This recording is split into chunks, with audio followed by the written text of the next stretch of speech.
Beredar di media sosial dan juga di banyak grup WA bahwa program beasiswa NTB akan dihapus oleh Iqbal Dinda dan juga pasangan Rohmi Firin jika mereka terpilih sebagai Gubernur Nusa Tenggara Barat. Alasannya karena dalam visi dan misi Iqbal Dinda dan juga Rohmi Firin tidak menyebutkan secara spesifik tentang program beasiswa. Ingat, jangan percaya dengan berita hanya dengan membaca judul. Kalau kita lihat judul berita dan isi dari berita tersebut sebenarnya tidak sesuai. Ya. Tapi kalau kita baca secara seksama dalam visi misi Iqbal Dinda dan juga Rohmi Firin, keduanya menyebutkan program beasiswa, ya, di mana dalam programnya Rohmi Firin mengatakan bahwa mereka akan membangun iklim beasiswa.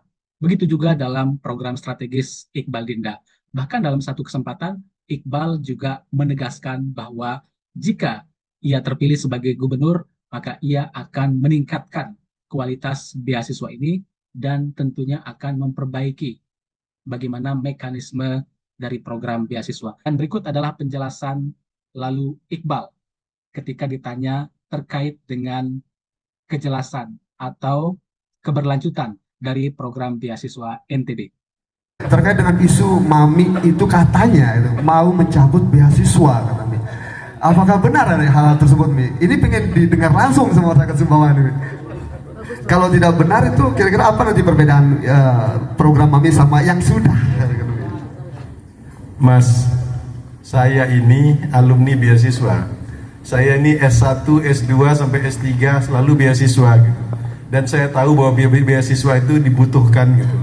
Saya orang tua saya cukup berada sebetulnya, tetapi bersamaan waktu itu 4 orang dikuliahkan. Kalaulah tidak karena beasiswa, mungkin saya kakaknya yang harus berkorban untuk adik-adiknya pada saat itu. Anda punya di sini tokoh nasional namanya Zulkifli Mansah juga, ya. Mantan gubernur NTB. Beliau juga S2, S3 beasiswa. Sebelumnya Anda juga punya gubernur namanya TGB.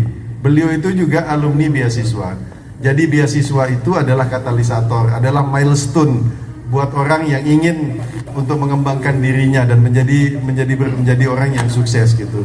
Jadi saya tidak pernah sejak awal mengatakan akan menghapus beasiswa. Saya yakinkan dari awal, boleh dicek di Google pernyataan resmi saya di sejumlah media sejak tahun lalu, saya bilang bahwa beasiswa adalah sebuah program yang mulia dan saya yakinkan bahwa saya akan lanjutkan.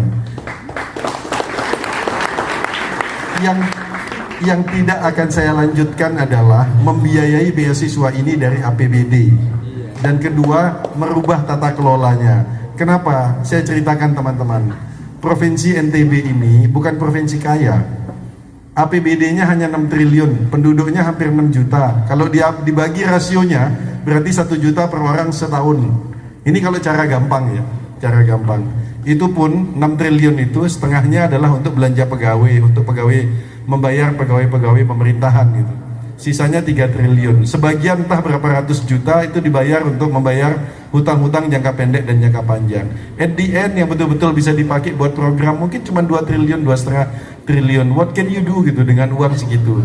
Karena itu dari awal saya selalu bilang ke semua orang bahwa siapapun yang ingin menjadi gubernur NTB dan kalau di otaknya semua akan dibiayai biaya pembangunan itu dari APBD, maka dia sudah gagal sebelum jadi gubernur gitu. Hari ini dengan kondisi fiskal yang sangat sempit seperti itu, yang kita butuhkan adalah pemimpin dan gubernur yang sanggup mencari pembiayaan alternatif untuk membiayai pembangunan NTB. Contoh beasiswa, masa beasiswa aja harus pakai APBD? Di luar sana ada ratusan pemberi beasiswa yang siap untuk memberikan beasiswa tanpa harus menggunakan APBD. Lihat Jizun. Kenapa saya jadikan Jizun itu sebagai salah satu juru bicara muda? Karena untuk menunjukkan loh, kalau Anda mampu, Anda bisa dapatkan beasiswa dengan cara lain, tidak harus dari APBD gitu.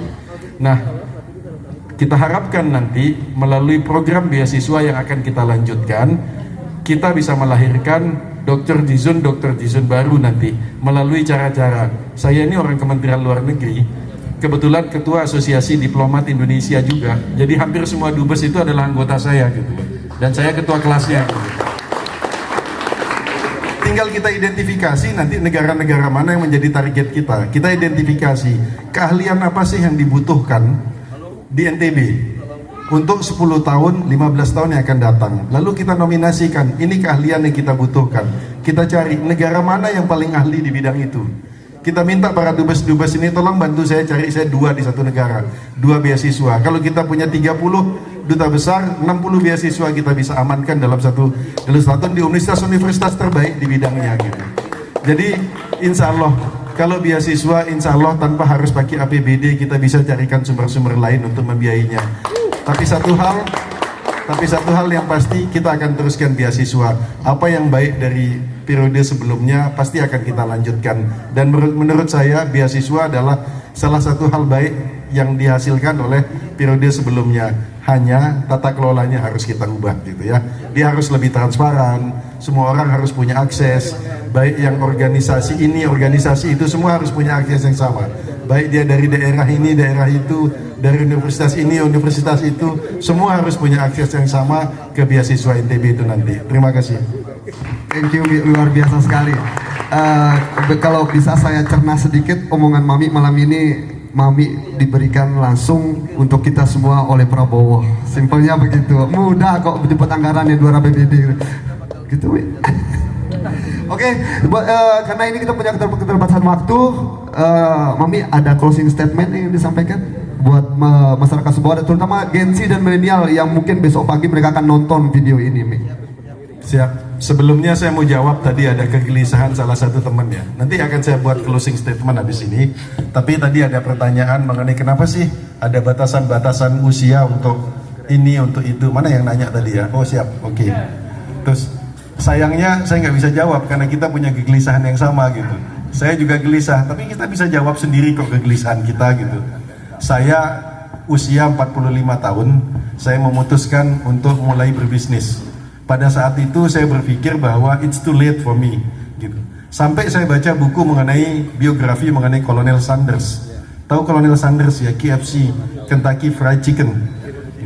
Dia memulai bisnis di usia 73 tahun dan dia sukses sampai saat ini membuat jari gerai fast food salah satu yang terbesar di dunia. Itu memotivasi saya dan akhirnya saya putuskan mulai berbisnis usia 45 tahun. Alhamdulillah usahanya jalan, berkembang dan sangat successful menurut saya, paling tidak untuk ukuran saya. Jadi nggak usah pusing lah orang batasannya seperti apa. Kalau Anda ingin melakukan satu, just do it gitu. Nggak ada kata terlambat untuk memulai sesuatu. Yang penutup closing statementnya saya mau cerita begini. DPT kita hari ini sekitar lebih dari 55% itu adalah anak muda DPT, jadi daftar pemilih tetap. Sisanya itu